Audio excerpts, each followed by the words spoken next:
बोलिए श्री कृष्णचंद्र भगवान की जय। आज मैं आपको आईएसटी के संबंध में जानकारी दूंगा। आईएसटी का निर्धारण कैसे होगा, तो आप ध्यान से देखिए। मैं एक चित्र बना के भी आपको बताऊंगा। भारत का नक्शा, जैसे हमारा भारत का नक्शा बनता है एक मोटे रूप में,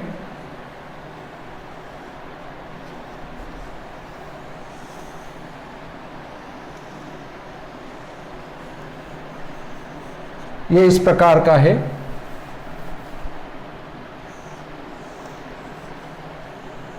ये अब हम यदि देखते हैं तो हमारा जो 82-30 से स्टैंडर्ड अंतर निर्धारित होता है और 82-30 यहाँ पड़ता है लगभग इसके बीच में, जो कि वाराणसी से थोड़ा सा, ये वाराणसी है,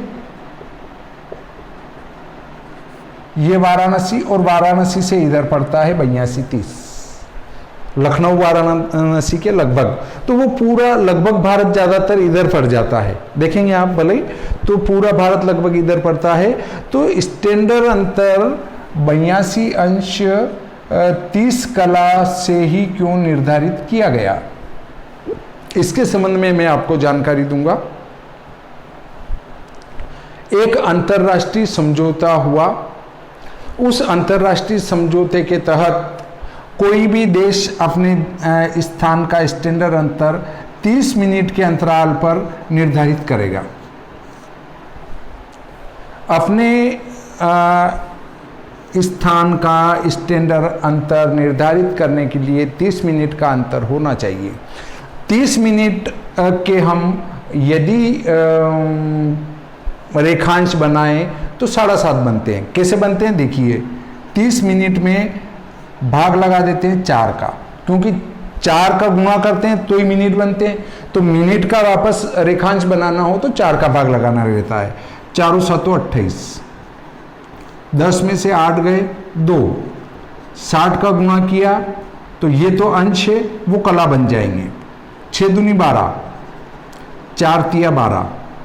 देखिए मैंने कहा था 7.5 अंश का अंतर आता है, अर्थात कोई भी देश ग्रीनविच से इतने अंतर पर अपने देश का स्टैंडर्ड अंतर निर्धारित करेगा। हमारा भारत लगभग मोटे रूप में 67 डिग्री से 94 डिग्री के बीच में बसा हुआ है। 66-67 से 94 डिग्री के बीच में पूरा भारत बसा है रेखांश। तो अब लेते हैं आगे, इसकी गिनती लिख के बताता हूं। पहला स्टैंडर्ड अंतर का निर्धारण 0 डिग्री पर होगा, दूसरा होगा 7:30 पर, तीसरा होगा 15, 22:30, 22 और 7 30, 30 और 7 37, 30, 37 और 7 45, 0, 45 और 7 52, 30, 52 और 7 59 और 1 60, 0, 7 दूनी 14, 7 1 7 24,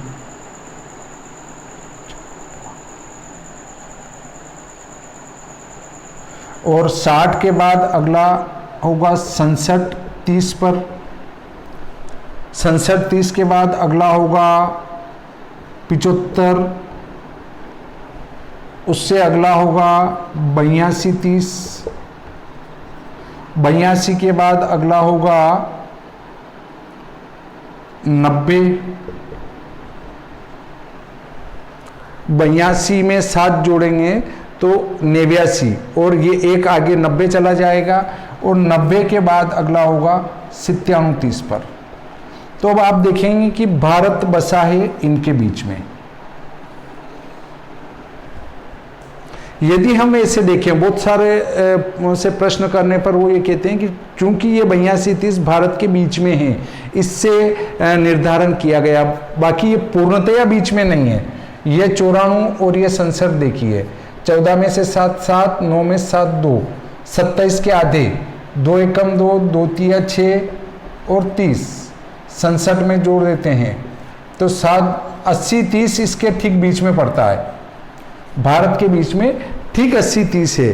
परंतु चूंकि 80-30 हमारे इस टेबल में नहीं बैठता है अंतर्राष्ट्रीय समझौते के तहत, ये 82-30 इसलिए नहीं लिए गए कि वो भारत के बीच में है, पूर्णतया भारत के बीच में नहीं है, परंतु वो अंतर्राष्ट्रीय समझौते का पालन करना था।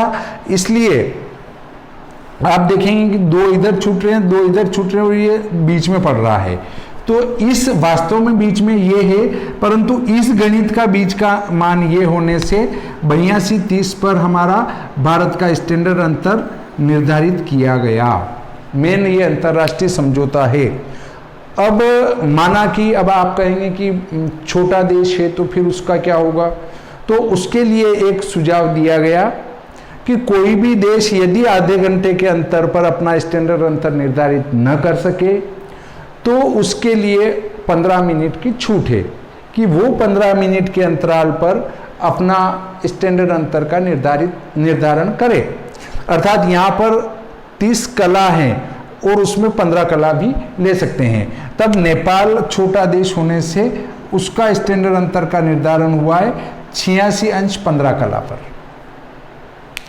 यहाँ 15 कला ले ली गई है और यहाँ 7.5 अंश से कम का अंतर नहीं होना चाहिए। अब देखेंगे कि इसमें 7.5 अंश का अंतर नहीं है और वो किसी भी नियम का पालन नहीं कर रहा है, क्योंकि 82 के बाद सीधा 90 है और ये इनने 86-15 पर निर्धारित किया है, जो कि उनके लिए छूट है छोटे देशों के लिए कि वो 15 मिनट के अंतराल पर भी अपना निर्धारण कर सकते हैं। तो अब देखिए 82-30 के बाद 15 मिनट आधे घंटे का आधा 7.5 अंश, या इसमें भाग लगा दो 4 का, वो भी कर सकते हैं। ये देखिए 4 तिया 12, 5 में से 2 3, 6 तिया 18, 180, 4 चौक 16, 4 पंजो 20।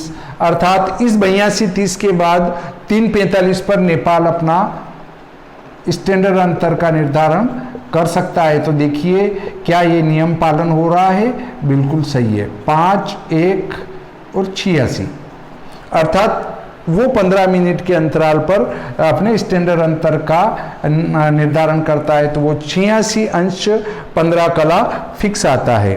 और इसीलिए जो है उनने 86 अंश 15 कला पर अपने स्टैंडर्ड अंतर का निर्धारण किया, जो कि पूर्णतया युक्ति संगत बैठता है। स्टैंडर्ड अंतर निर्धारण करने का मैंने आपको पूरा फार्मूला बताया। अब आप ये कहेंगे कि स्टैंडर्ड अंतर है क्या है और लोकल क्या है, तो मैं आपको बताता हूँ कि लोकल और स्टैंडर्ड में क्या अंतर पड़ता है। ये आप अब आसानी से समझ पाएंगे।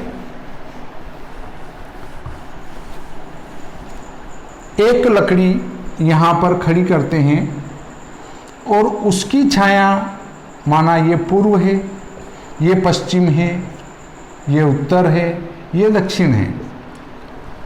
ये जो सूर्य यहाँ से पूर्व से उदय हुआ और ये जो लकड़ी हमने खड़ी करी उसकी छाया इसके ठीक नीचे आए तब 12 बजती है दिन की, और इसी के आधार पर हम अपने स्थानीय समय का निर्धारण करते हैं। तो यहां पर हम देखें तो प्रत्येक स्थान पर इस लकड़ी की छाया ठीक इसके नीचे अलग अलग समय पर आती है, अलग अलग समय पर आती है, तो वही उस स्थान का स्थानीय समय कहलाता है। परंतु नीमच में 12 कब बज रही है, रतलाम में कब बज रही है, उज्जैन में कब बज रही है, अहमदाबाद में कब बज रही है और वाराणसी में कब बज रही है। तो अब वाराणसी वाला कहेगा कि मैं 12 बजे फ़ोन करूंगा, तो वहाँ 12 आधा घंटे पहले ही बज जाएगी, और अहमदाबाद में हमसे भी 15-20 मिनट बाद 12 बजेगी, तो पौन घंटे का इन दोनों में अंतर आ जाएगा। तो वो पौन घंटे पहले फ़ोन लगा चुका होगा और वो पौन घंटे बाद उस फ़ोन को देखेगा। इस अव्यवस्था को दूर करने के लिए 82 अंश 30 कला पर जब 12 बजती है तो हमारे भारत शासन ने निर्धारित किया कि यहां जब 12 बजे तो पूरा भारत ये कहेगा कि 12 बज गई।